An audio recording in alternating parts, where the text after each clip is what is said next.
how can you go somewhere if you don't know where you're trying to go and what you're trying to achieve? I always like to say that the secret to success is doing a lot of little things consistently over a long period of time. Like, people see the headline, the 50, Yeah. but they don't realize there was a decade that went into that. Of training and building up to it? Everything, you know, you can only get so physically fit for a challenge, and then at that point in time, your mind and your body have to come into alignment, and then the mind takes over. And, you know, one of the biggest questions I get is, how do I come or become mentally tough? And, you know, a lot of people say, oh, you're either born with it, or is it something that you can develop? And I'm in the camp of it's a development process. Anybody can do it. And I mean, it started for me in 7th grade.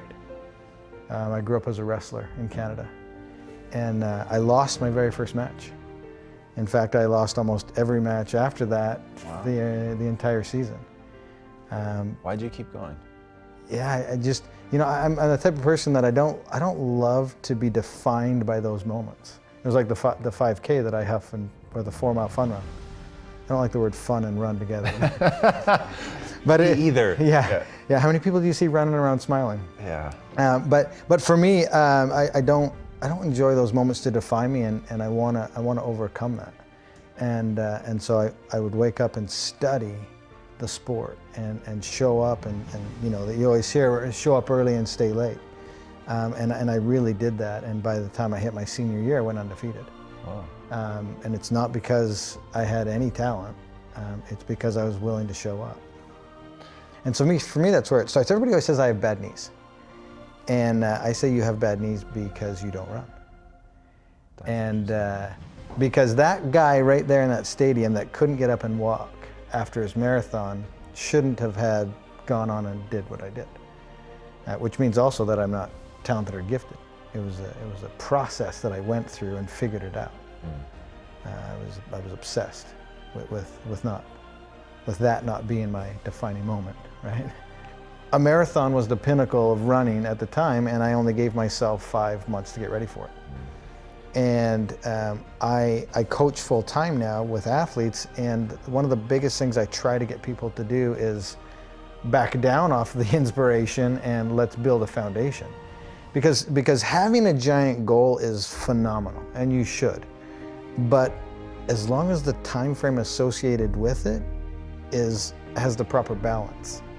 Because when I did the first world record, had I had the idea to do 50 consecutive, it still would have been a great goal, but not in that year. I had to go through the process and take my knocks and learn and evolve and grow to get to that point where I could even, you know, toe the line for 50. How much of the learning and growing was your body growing and getting stronger and more capable, and how much was knowing how to deal with what you were going to go through mentally?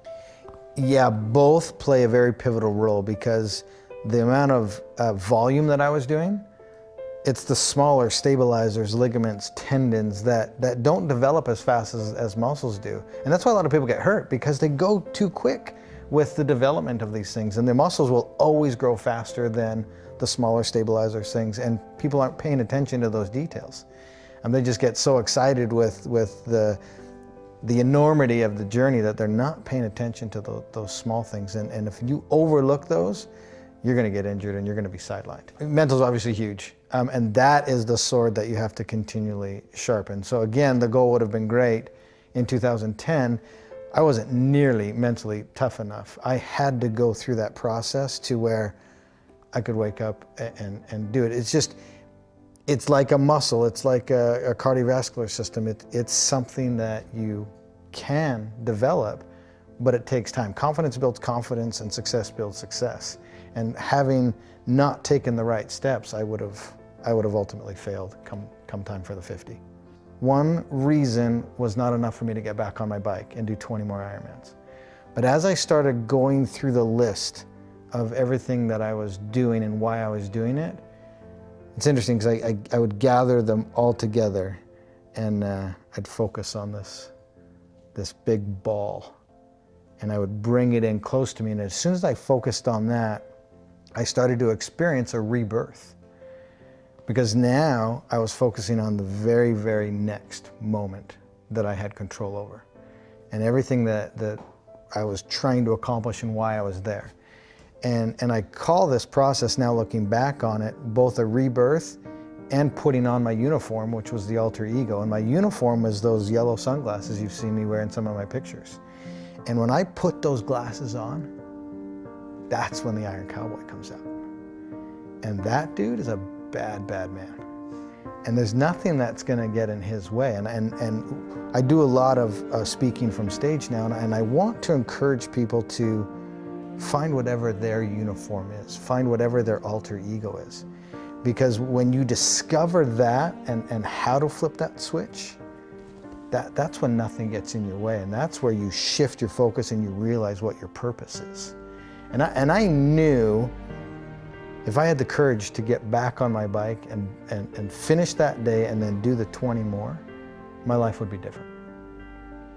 That you're thinking that while you're there on the ground. And this whole process was about 8 minutes. The whole thing from complete meltdown to breaking all of the purposes and whys down to the realization, the rebirth, and getting back on and going. And it can happen that quick. We're moments away every day from a decision that's going to completely change our life. Every single moment of every single day has a massive impact on where you ultimately end up. And so that was a huge turning point, but it was all the decisions before and after that led to that moment. If the journey you're on is big enough, and it's going to have enough impact and change your life and other people's lives, one reason's not going to be big enough. And you need to put a lot of thought and a lot of preparation and a lot of meditation into all of the reasons why. Because at some point in time, you're going to need to gather all those little bad boys up and intently focus on it to have enough courage to get back up and do 20 more Ironmans after everything that we went through. We're surrounded today by people being satisfied with mediocre. And for me, as soon as I realized that I could believe in myself, and I had a supporting crew beside me and around me, that it opened up a lot of the doors. And the moment I used someone else's standard of excellence, that was just enough to get me moving. And then you need to put that person aside or look past that person and create or do you. Create your own lane. And so for me, once I stopped looking at what everybody else was doing and then truly believed in what I could do, that, combining it with all those character traits that I talked about before, that's when human potential is truly can be found and experienced. How did you develop the belief in yourself? I think just over a long period of time. Again, it's that whole mental aspect of sharpening that tool and putting yourself in situations where you can learn and grow. Success builds success and confidence builds confidence. And just over time, as I started to do things, I was becoming successful at them. And I was doing a lot of little things consistently over a long period of time. And that's what allowed me to build the confidence to take on the next. And so it was learned. It was learned by doing and taking massive amounts of action. You have to immediately act and go after it. The only thing I'm trying to do is to get people to open their minds as to what is possible. We're living in a day and age where we're limiting what we think is possible. We're getting in our own way. And my thing that I want to get people to do, and you've probably heard somebody say it before, but motion creates emotion. The hardest thing to do is start moving, engaging. Once you start to move and engage, you realize two things. One, it's not as scary as you thought it was. And two, you actually start enjoying what you're doing. The only thing that was scaring you was the first action. Dude, I'm just like every ordinary dude that's out there. I just have learned to put myself in the game. I've learned to show up every single day. The moment you realize the next step isn't going to kill you, and that next step is the first step to evolving, changing, growing, and learning and becoming literally the best version of yourself, that's the most beautiful thing. It's not going to kill you. And putting yourself in the game, you're giving yourself an opportunity to achieve something that everybody else said was impossible.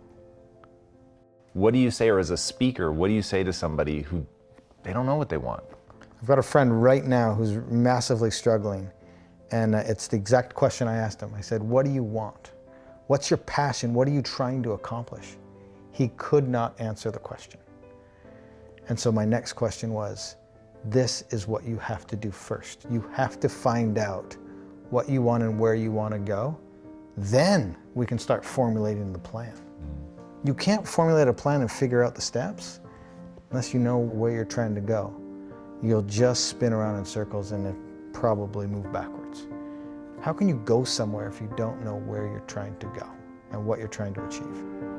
And here's what people do, is they get dead set on the journey that they want to take, and they're so rigid with how they're going to get there that they don't see the door over here, and they don't see the bend in the river, and they try to cut because they know they're going right here, and they try to cut through. Well, they didn't know at this bend of the river there was a paradise and a picnic waiting for them that would have opened up a door. Maybe their sweetheart was waiting there for them. Don't be so rigid with how you're going to get there, because that's how you're going to discover what your passions are and who's supposed to be on your journey. And that's how truly you're going to discover what your passions are, by showing up every day, digging, grinding, hustle, whatever you want to call it, and being open to all the opportunities. Yeah, for sure. One thing I've learned is I can't change anybody. They have to be in a space and ready to do it and do it for themselves.